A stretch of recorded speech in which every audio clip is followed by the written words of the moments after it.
Энэ оны 4-р сард ажиллалтын сэтгүүлчдийн нийгэмдээ Монголын 50 сэтгүүлч бүгд найрамдах Хятад ард улсын төрийн зөвлөлийн урилгаар бүгд найрамдах Хятад ард улсад айлчлалаа.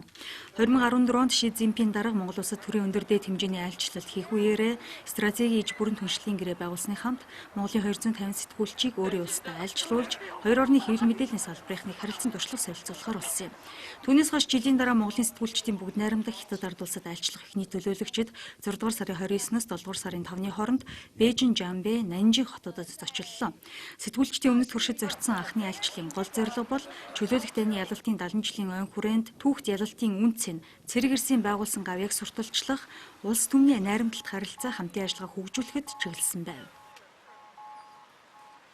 Тэгэхээр 1945 оны шийдвэрлэх тулаан болсон энэ газар Монголын ардын армийн олон эрэлхэг хөвгүүд бол амиа алдсан ийм түүхэн дурсгалт газар. Тэгээ хятадын ард түмэн энэ түүхийг ямагт хүндэтгэн дурсж байдгийг илэрхийлж болсон энэ газарт ялалтын 70 жилийн он ажлын хүрээнд Монголын хэвлэл мэдээллийн салбарынхныг хөрөлдсөн ирж газар дээрээс нь суучлах ийм боломж олгосон бүгд найрамдах Хятад ард улсын төрийн зөвлөлд бас талархал илэрхийлье.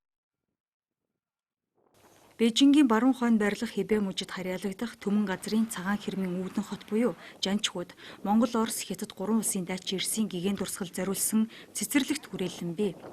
Хүндэтгэлийн бэлэг тэмдэг болсон гвоздик цэцэг барьсан Монголын сэтгүүлчид Хятадын төрийн зөвлөлийн хэвлэл мэдээллийн алба, тухайн орон нутгийн удирдлагуудын хамт чөлөөлөх дайнд амин үрдэгсдийн гигэн дурсгалд хүндэтгэл үзүүлсэн юм.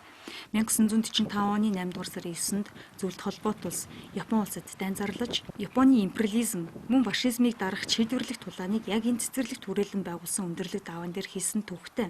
Дайн зарласан эхний шөнө Долнуур чихээгийн чиглэлд давшилт эхэлж, Жанчхүүгийн давааны бэхлэлт хүртэлх хот тосгодыг Япончуудаас чөлөөлсөөр шийдвэрлэх тулаан 2 өдөр үргэлжилжээ.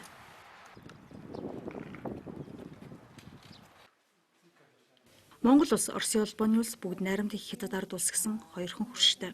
Тухайн жилүүдэд тусгаар технологи хүлээн зөвшөөрүүлж амжаагүй байсан Монгол улс дэлхийн 2 дугаар дайны эсрэг фашизмыг дарахад идэвхжүүлэн оролцсон түүхийн нэгэн гэрч бол өнөөдөр өмнөд төршийн дурсгал болгон хадгалсан энэ гүн хүндэтгэлтэй газар юм а. Эртэдүг айланд ч их хөвшүүдтэйгээ түүхийн жим татуулан өнөөдрийг хүрэхтэй. Нийгмийн ороо бусгад цаг үедээ таарч харилцаагаа бүдүүрүүлсэн ч ив найрамдлаа дахин тодтгон сэргээх цаг үе дээр ирснийг Монголын сэтгүүлчдийн энэхүү айлчлалаар илэрхийлж болох юм.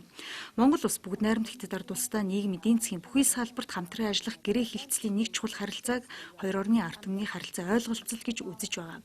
Үүнийг холбогч гүүр бол хоёр улсын тухайн бодит мэдээлэл гэдэг утгаар хэвлэл мэдээллийн салбарын хамтын ажиллагааг дэмжиж байгаа юм а. Тиймээс Монголын сэтгүүлчдийг бүгд найрамдах Хятад ард улсын гадаад харилцааны яам, Хятадын сэтгүүлчдийн нийгэмлэг болон олон улсын радио хүлээн авч уулзсан өөрийн орны хөгжил цэцэглэлийн талаар сэтгүүлчдийн сонирхсан асуултанд дэлгэрэнгүй хариулт өгч найрсаг дотн хүлээн авцгаас юм а. Монголын сэтгүүлчид тус улсын хүний эрхийн асуудалд хандлага, сэтгүүлчдийн хэвлэлийн нийтлэг эрхчлөлөө, үүрэг хариуцлага зэрэг асуудлуудад анхаарлаа хандуулж байв. Социалист дэглэмтэй улсад байдал илт өөрчлөгдөжээ. Гадаадын сурвалжлага бэлтгэх зөвшөөрлийг холбогдох яамд хүсэлт тавьж, жил сараар хүлээлдэг байсан хүнд сурталыг халж, хүссэн хүнээсээ мэдээлэл авах боломжийг нээлттэй болгожээ. Ерөн сурвалжлах сэтгүүл зүйч өндөр түвшинд хөгжиж байна. Хэвлэл мэдээллийн хэрэгслүүд тус бүртээ төрөөс авилгын эсрэг баримтлах бодлогын хүрээнд энэ тухайн асуудал дэвшүүлсэн нийтлэл нэвтрүүлгүүдийг тогтмол гаргадаг болсон байна. Хэдийгээр социалист дэглэмтэй улс ч гэлээ эдийн засгийн чөлөөт бодлого барьж байгаагийнхаа хувьд хэвлэл нийтлэх эрхчлөлөөг дээдэлж цензургүй сэтгүүл зүг дэмжих болжээ гэсэн ойлголтыг төрүүлжээ. Тиймээс хоёр улс харилцан сэтгүүл солилцох хэлцээрийг хийснээр Монголын сэтгүүлчид тус улсын хэвлэл мэдээллийн салбартаа бэлтгэлэн танилцсан нь энэ юм а. Их хөршөө түшин хөгжөхөд хоёр орны ард түмний харилцан ойлголцол, мөнхийн найрсаг харилцааг бий болгох тул үүнд сэтгүүлчид хэвлэл мэдээллийн байгууллагуудын үүрэг оролцоо чухал хэмээн хоёр тал илүү их ач холбогдол өгч байгаа юм. Бүгд найрамдах Хятад ард улсаас Онцгой агентлагийн сэтгүүлч Ариуна тэмдэглэлээ.